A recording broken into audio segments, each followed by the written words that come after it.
Let's get to some NBA stuff. I want to start off with the G League Ignite being shot. Yeah. Maybe out of nowhere. Did y'all feel like that was about to happen? I had no idea. That was happening. I would be lying if I said I feel like it was going to happen, but it makes sense that it is happening. Right.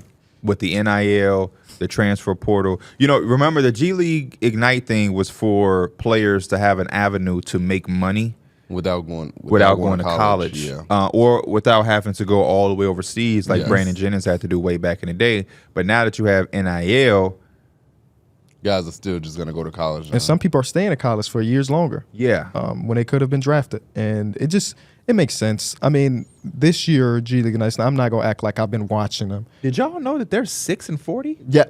I didn't know it was that bad, but I knew they were awful. Yeah, they're 6-40, bro. That's no exaggeration. Crazy. No, I know. I knew crazy. we were going to talk about it today. So I went and I just having looked it up. single-digit wins when you just have like a surplus amount of games is crazy. I know. No exaggeration to y'all and the viewers. They are 6-40. Mm-hmm. Damn.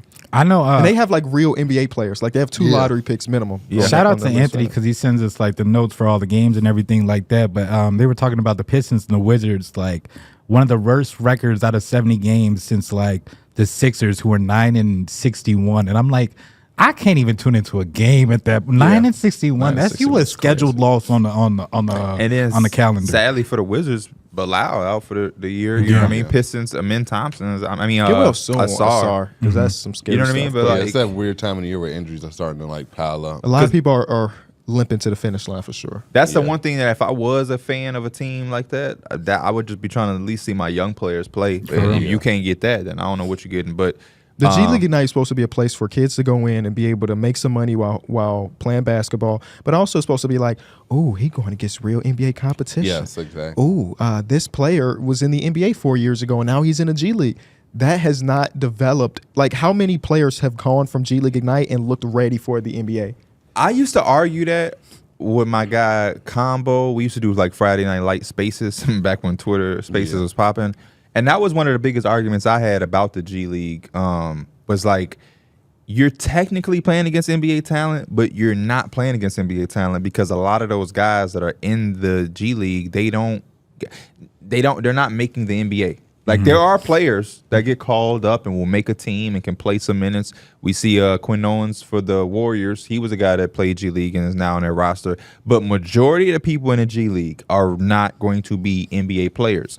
When you play college basketball and you're playing at the high level that a lot of these guys get recruited at, you're playing against your peers that you're probably about to face in the NBA. You know what I'm saying? Like Duke versus North Carolina or Illinois against Purdue. That's, Terrence Shannon is going to the NBA. Zach Edey is going to the NBA. Like, don't get me wrong, majority of the kids in college ain't going to the NBA either because it's like 400 schools. But you get what I'm saying. You're playing against your peers.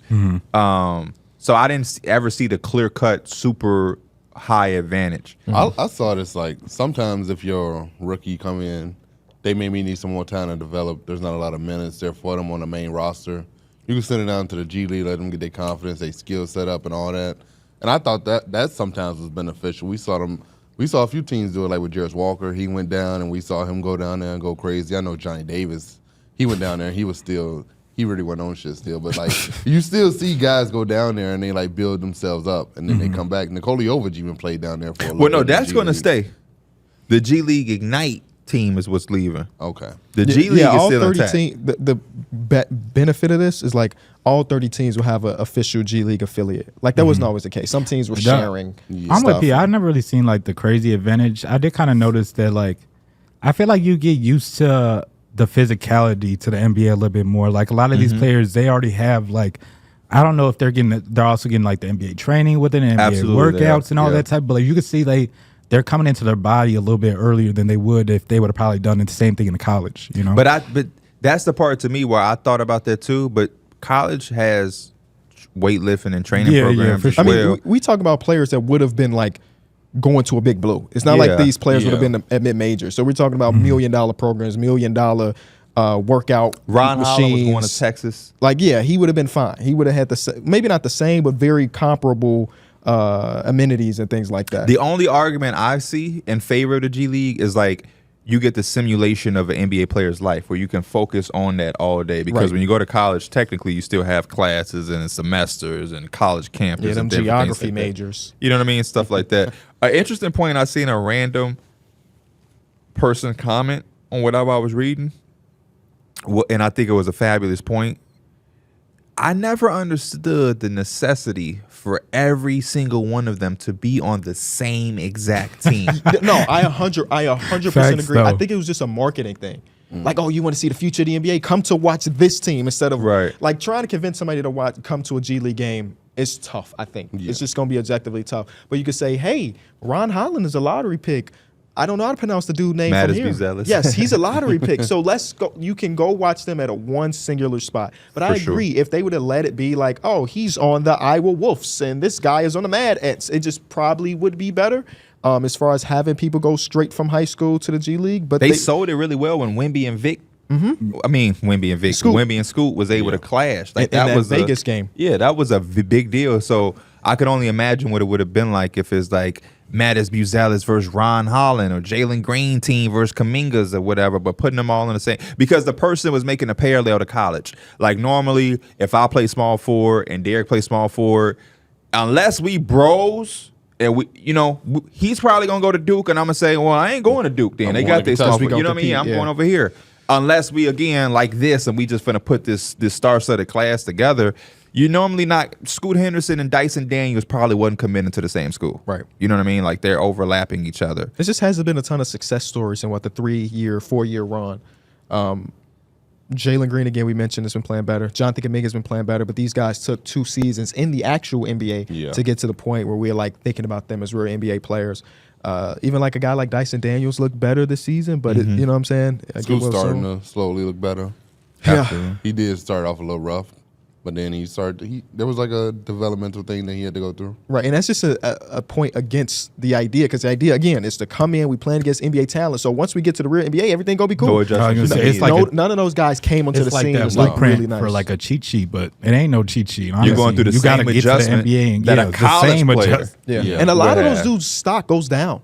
Like Leonard Miller went to the G League Ignite projected to be a lottery pick. Yep. He was not that. You Now know, he's sitting on Minnesota's bench. and even like I just read a mock draft earlier today, and mocks are all over the place for the 2024. No, I was actually thinking about Ron Holland. Ron Holland's projected to be like top 5. Some of the mocks I seen today had him outside. So like a lot of these guys are fall. I think Jalen Green stock stayed the same. He went in as the number 2 projected pick going into G League Ignite. He was drafted number 2. I think Jonathan Kuminga went in as the 7th. And I think he was drafted 7th or 8th. So Yep, like he said his those range, yeah. guys stayed, but like pretty much everybody else outside of those top guys fell once they end up going to the G League Ignite. You know who the guy I was intrigued on who like puffed and went away? Isaiah Todd.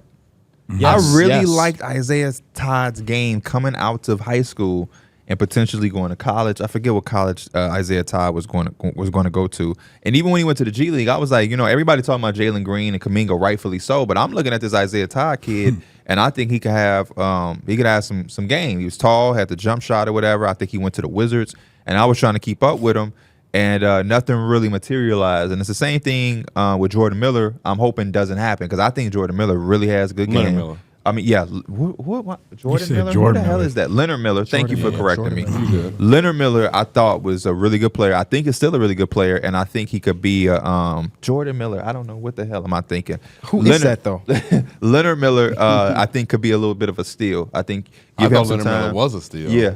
I think he still can be though. It's Yeah, still no, early. he's still early. Don't follow the hype train, D Mills. We gotta keep it going. Leonard Miller got game, man. He got real game. I can't remember off the top of my head where Dyson Daniels. Jordan was. Miller is in the G League, by the way. Jordan Miller went to Miami. He's did a go to lefty. Miami. Went to Miami. Yes. That's funny because Leonard Miller is also a lefty. Yes. Except this one went to college. He played for Jim Larranaga at Florida. I forget who drafted him. Whoever drafted him put him in the G League, where he's hooping. But he ain't a G League Ignite affiliate. But yeah, Jordan Miller. But the Millers, the lefty Millers.